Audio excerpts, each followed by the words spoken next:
información. Buenas tardes con todos, ¿cómo están? Les saluda Ian Portal y en esta oportunidad les voy a comentar un poco acerca de este mundo de la automatización con PLC, ¿no? Muchas veces tenemos las dudas de qué tan difícil puede ser trabajar con PLCs, cuando en realidad no es muy complicado si es que tenemos las bases, que es la lógica cableada, y entendemos los conceptos básicos, ¿no? Y después de eso, aterrizar a los lenguajes de programación, ya sea en lenguaje ladder, FBD, Graphlet, en los distintos lenguajes, es una evolución progresiva que se tiene que ir dando. A lo largo de esta sesión vamos a mencionar un poco acerca de esa transición. Y bueno, para comentarles un poco acerca de mi persona, como se estuvo mostrando hace un momento, tengo ya algunos años en lo que es la automatización industrial. He estado viendo los PLCs en múltiples industrias, en centrales generadoras, en el puerto del Callao, en maquinaria pesada, en algunos procesos de refrigeración y aire acondicionado. De profesión, pues, tengo la profesión de ingeniería industrial. Asimismo, tengo la segunda carrera que es en electrotecnia industrial. Y hace poco acabo de culminar lo que es una gestión de proyectos, ¿no? Eh, Nada, para dar inicio, les voy a compartir mi pantalla.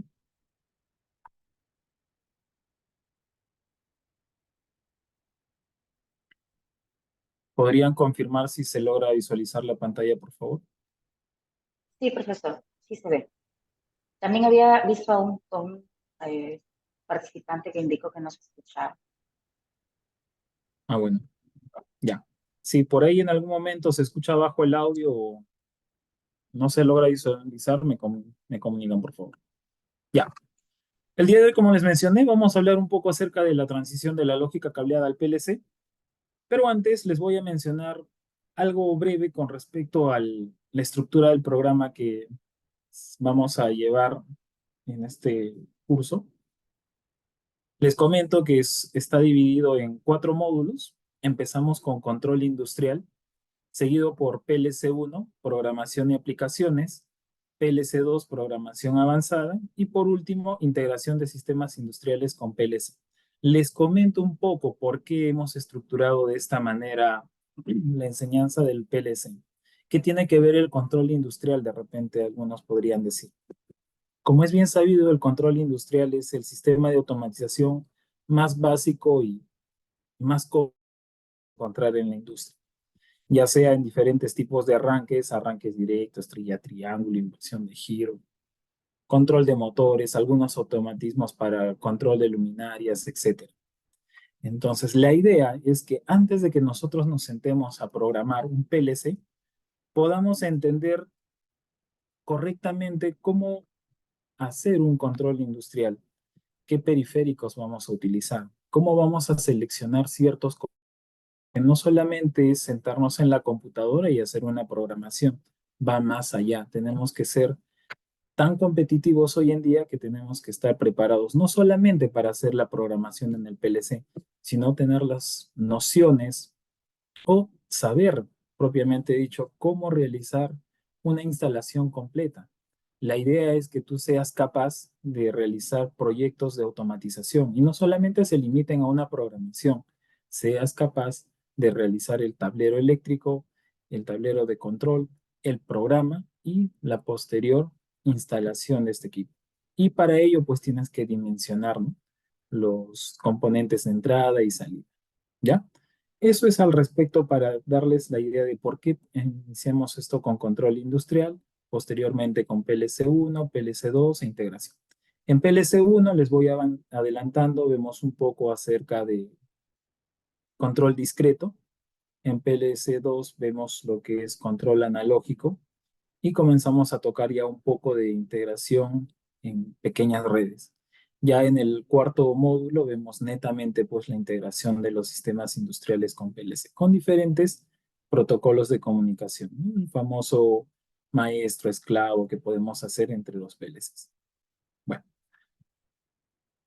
Hablando ya de la transición de la lógica cableada, tenemos que entender primero qué ventajas va a traernos esta lógica cableada, ¿no? ¿Qué es un tablero eléctrico comenzando, ¿no? ¿Qué es lo que nosotros vamos a encontrar en un tablero eléctrico, ya sea de control de medición en la industria? Bueno, en este tablero eléctrico nosotros vamos a encontrar múltiples dispositivos que en muchos casos son electromagnéticos, los cuales dentro de la lógica de control tradicional van a estar en constante movimiento, ¿no? Por poner un ejemplo, los contactores, ¿no? Y si ustedes han tenido un poco más de experiencia en la industria, de repente, donde hay gran cantidad de polución, contaminación por polvo o partículas similares, existe un problema en algunos casos con los contactores. Esta contaminación ocasiona de que comiencen a fallar no por un tema eléctrico, sino por un tema mecánico, un desgaste, que se queden trabados los contactores. Entonces tenemos que evaluar otras posibilidades, ¿no? Y en estos casos, un tablero que tenga dispositivos electromecánicos son bastante sensibles a esta contaminación. ¿Cuál es la función que van a cumplir estos diferentes tableros de control, medición? Bueno, dar marcha a motores eléctricos, controlar diversos procesos, controlar o arrancar generadores, básicamente cualquier tipo de proceso en cualquier tipo de industria que nosotros vayamos a tener, sea industria pesquera, sea en la industria de producción alimenticia, en grandes ciudades en otros países, por ejemplo, automotriz incluso está metido, ¿no? Como les estuve mencionando, incluso podemos nosotros encontrar estos sistemas en maquinaria móvil, ¿no? Ya sean grúas tipo puente, stalkers, camiones mineros, vamos a encontrar este tipo de tableros. Ahora, con respecto a los tableros que son netamente de control, utilizando la lógica cableada, vamos a tener múltiples ventajas. Una de ellas es que la totalidad de sus componentes son muy fáciles de adquirir. No es algo muy difícil de encontrar un repuesto para estos tipos de tableros tradicionales, ¿no? Con lógica cableada. Con respecto a su estudio o información, es entendido hoy en día. Podemos encontrar muchos textos, se enseñan en muchos lugares esto del control industrial. El mantenimiento es relativamente sencillo, entre comillas. ¿Por qué sencillo? Porque si encuentras el defecto ya en un contactor, lo desmontas, haces una limpieza, vuelves a probar y ya está. ¿Dónde de repente vienen los problemas? Cuando tienes un tablero con muchos contactores, muchos activos, y no eres capaz de identificar tan rápidamente cuál es el problema o dónde se encuentra la falla, ¿no? Existe gran material de información al respecto. No existen muchos inconvenientes con respecto a su instalación, salvo por ahí que estemos trabajando pues en industrias donde podamos estar expuestos a gases explosivos. Desventajas de esta lógica tradicional cableada: el costo se va a incrementar a medida que tu proceso de automatización sea mucho más grande. Ponemos un ejemplo, un arranque directo de motor. Podríamos hacerlo con PLC y podríamos hacerlo con la lógica tradicional, lógica cableada. Obviamente el PLC va a ser mucho más costoso, ¿no? Para este proceso muy sencillo. Y la lógica cableada va a ser más económica. Pero si nosotros tenemos un proceso industrial que involucra muchas máquinas, muchos campos, muchos displays, contadores, tu tablero tradicional no va a ser lo más eficiente en las industrias hoy en día. Vamos a tener deficiencias porque van a ocupar mucho espacio, gran cantidad de repuestos que vamos a tener en almacén. Entonces, va complicándose la cosa cuando hablamos de tableros de gran envergadura. Si dentro de nuestros procesos nosotros tenemos que involucrar señales más modernas, como son de alta frecuencia u otros tipos de sensores, necesariamente nos vamos a necesitar algún componente electrónico para poder adaptarlo a nuestro tablero de control tradicional. No vamos a tener tampoco una comunicación directa en vivo o en tiempo real fácil de observar o de asimilar. A lo mucho podremos tener en tiempo real de repente un pequeño display que haya sido adaptado o lámparas de señalización o alarmas sonoras, pero información como datos, cantidad de procesos, va a ser mucho más complicado porque vamos a tener necesariamente que recurrir a otros dispositivos electrónicos para adaptar. Y cada uno de estos dispositivos electrónicos tienen un costo, un valor agregado que va a incrementar el precio de tu tablero o tu sistema a controlar. En esta figura podemos ver un tablero de control donde resalta la gran cantidad de contactores que tenemos. Pero alguien dirá, profesor, de repente cada uno de esos contactores son contactores que controlan a motores, resistencias, son contactores de fuerza. Puede ser el caso, pero por lo general en estos tableros de control, dependiendo el tipo de control, por decir una, quiero que un proceso funcione solamente 5 veces al día y por más que yo intente dar un sexto arranque ya no funciona. Ah, eso involucraría más contactores para hacer los papeles de memoria. Profesor, ¿pero vas a usar contactores de fuerza? No, estaríamos utilizando de relés auxiliares o relés encapsulados. Pero eso de todas formas va a hacer que tu tablero de control sea mucho más grande. Temporizadores. De repente en tu proceso tienes que controlar unos 10 tiempos diferentes. Eso va a involucrar que tengas 10 temporizadores en tu tablero de control. Y eso va a ocasionar que tu tablero eléctrico convencional de control sea mucho más grande. Ahora, a lo largo de estos años he podido estar presente en procesos de actualización de tableros en los cuales podría mencionar un tablero bastante similar al de la fotografía, se ha reducido prácticamente a la cuarta parte, ¿no? Cuarta o la tercera parte, utilizando los PLCs. Entonces, no es ya una ilusión hoy en día mencionar que el uso de los PLCs están haciendo que los procesos sean más confiables, tableros más pequeños, menor posibilidad de fallo. Gran cantidad de relés auxiliares en un tablero de control tradicional. Ahora hablemos un poco del PLC. ¿Qué es un PLC? Controlador lógico programable. Los primeros PLCs aparecieron ya hace casi, podría decir, 30, 35, casi 40 años atrás, ¿no? Anteriormente se controlaban o se hacía la programación a través de un handheld, algo parecido a una calculadora donde íbamos introduciendo datos, ¿no? En algún momento tuve la oportunidad de conocer uno de estos PLCs muy antiguos que su programación se hacía con estos handhelds. Y en un inicio, como toda nueva tecnología, fue pues relativamente complicado, ¿no? No había tanto una estandarización entre los fabricantes o los pocos fabricantes que aparecieron en un inicio.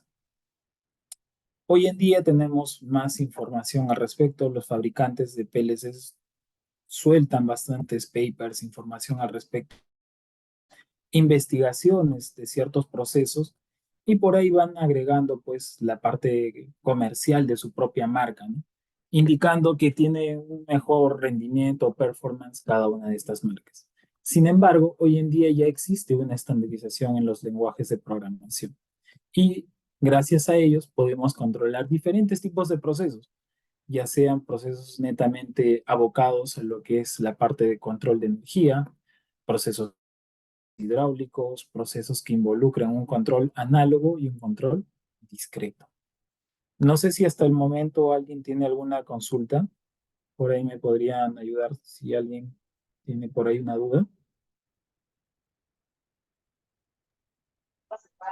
Chicos, si alguien tiene alguna consulta, alguna duda. Profesor, también tenía aquí una consulta de un alumno perdón, de un participante que está dentro de nuestra masterclass. ¿Cuáles son los lenguajes de programación que nos van a enseñar dentro del programa integral? Ya, les comento. Justo esa parte ahorita voy a llegar, pero les voy adelantando. En principio, en el primer módulo vamos a trabajar pues con la lógica cableada, la lógica tradicional. Y para no hacer de repente la transición propiamente dicho muy complicada, Solemos iniciar con el lenguaje de programación ladder, para que en las primeras vayan adaptándose y vayan entendiendo cómo es la transición de la lógica cableada al ladder, porque tienen gran similitud. Sin embargo, no es el único lenguaje de programación que se va a llegar a ver.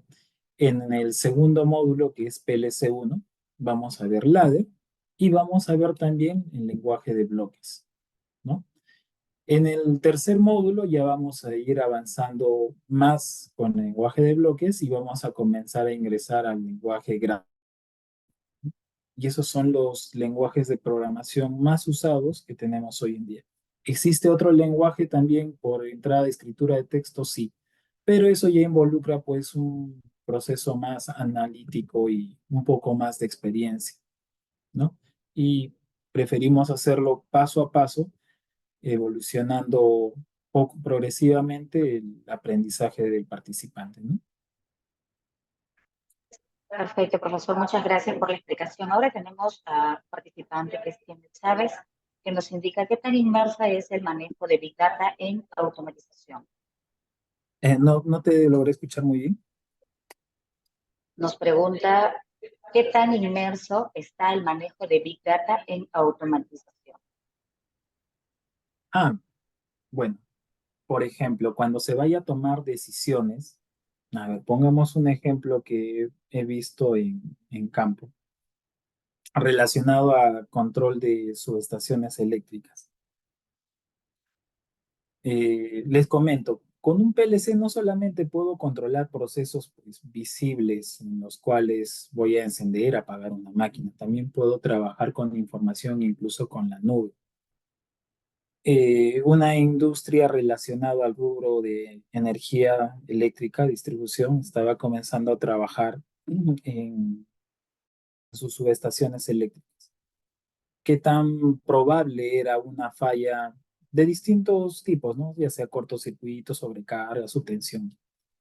Entonces, lo que ellos tenían inicialmente simplemente era su relé de protección en la subestación y nada más.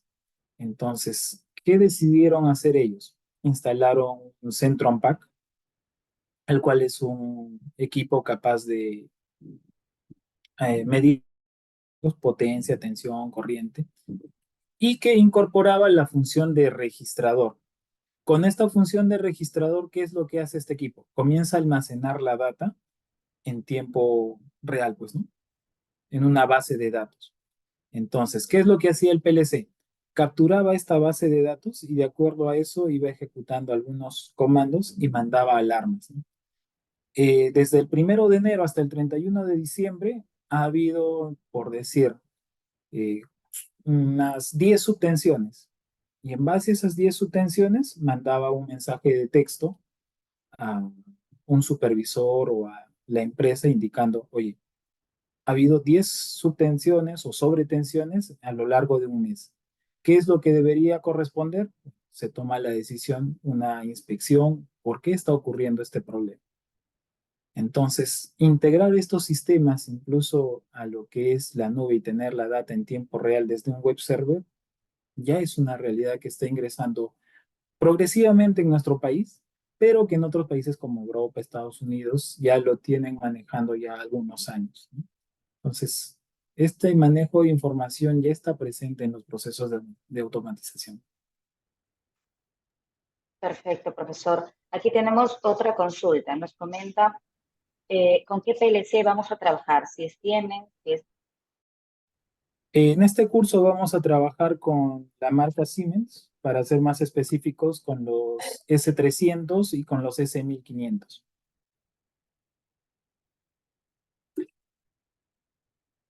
Perfecto, gracias, profesor. También tenemos otra consulta. ¿Qué software vamos a usar dentro del programa? Vamos a estar trabajando con el Step 7, TIA Portal, WinCC Flexible, que es lo Siemens, ¿no? Y dicho sea de Aquí paso, una de tengo, las marcas más utilizadas hoy en día en el mercado, ¿no? Siemens está bastante posicionado en el mercado. Ahora, de repente, adelantándome tal vez a otra pregunta, que podrían decirme, profesor, si yo aprendo solamente Siemens, ¿no voy a ser capaz de programar en otras marcas de PLCs? Bueno, como les había mencionado, la lógica cableada, o perdón, la lógica de programación existe hoy en día ya un estándar. Entonces, si tú aprendes a programar con cualquier marca, cuando agarres otra marca, otro software de otro fabricante, simplemente tienes que adaptarte a en qué parte estaban las entradas, dónde están las salidas, porque van a seguir la misma lógica de automatización. Simplemente adaptarnos. Bien, muchas gracias, profesor. Aquí tengo una última consulta que nos indica cómo trabajan los optacopladores y las memorias en los PLC. Ah, mm, con respecto a los autoacopladores, podríamos hablar en múltiples aspectos. Pero por poner un ejemplo, ya que tengo esta imagen de los PLCs aquí adelante. ¿Qué es lo que nosotros vamos a conectar a los PLCs? Vamos a conectar entradas y también vamos a conectar salidas. Tenemos tanto entradas como salidas. Entonces, nosotros diferentes niveles de tensión en el control industrial. Tenemos niveles en 24 voltios, 48 voltios en alterna, continua, 220 voltios en alterna, 220 voltios en continua. Con qué nivel de tensión se trabaje va a depender de la empresa, porque entendemos que a menores niveles de tensión, lo que nosotros vamos a tener es mayor seguridad. Ahora, nuestro PLC, internamente, ¿qué es lo que tiene? Tienen tarjetitas electrónicas, ¿no? Y es muy sabido por todos que esas tarjetas electrónicas en la vida van a estar funcionando con los 220 voltios. Entonces, para que, por ejemplo, voy a dejar de compartir un momento esta pantalla.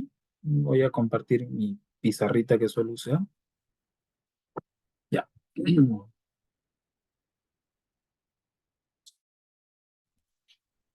Que yo tengo mi PLC. Y yo voy a trabajar en un sistema que es con 220 voltios.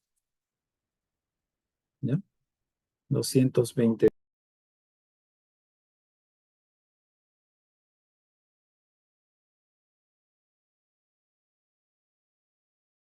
Profesor, no lo estamos escuchando.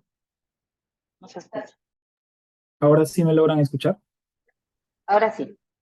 Qué raro. Ya. Bueno, les comentaba. Todo PLC tiene tarjetas electrónicas internamente. Entonces, no es posible que esas tarjetas electrónicas trabajen directamente pues con los 200 voltios, incluso de alterna todavía. ¿Sí? Entonces, ¿cómo nosotros vamos a enviar información a una entrada de que hay un contacto abierto o cerrado? Si los 220 voltios estarían quemando a la tarjeta propiamente dicha. Entonces, lo que se va a hacer es, internamente el PLC va a tener un sistema en el cual cuando entran los 220 voltios, acá se va a generar con una resistencia o una caída de tensión, y aquí lo que va a hacer es encenderse, por decirlo así, un tipo de luz. Y esta luz va a ser recepcionada por la tarjetita electrónica que vamos a tener dentro del PLC. Si acá recibe una señal luminosa, por decirlo de una manera, porque a veces es infrarrojo y no lo podemos ver, él va a reconocer una señal de 1. Si no le llega esa luz, va a tener una señal de 0. Y esos son los optoacopladores que tiene pues propiamente los PLCs, ¿no? Para la parte de sus entradas. Para la parte de salidas es algo inverso. De la tarjeta electrónica va a encenderse, pues, por decirlo de una manera, una luz. Acá vamos a tener también un optoacoplador, va a ir hacia un transistor, que es un tipo de salidas que podríamos tener, y activación de salidas por transistor, ¿no? O también existe salidas con activación en pequeños relés, ¿no? Pequeños relés. Entonces, en esa parte es lo que nosotros vamos a tener la información tanto de entrada para el PLC como para activación de sus salidas. ¿no? Con los autoacopladores.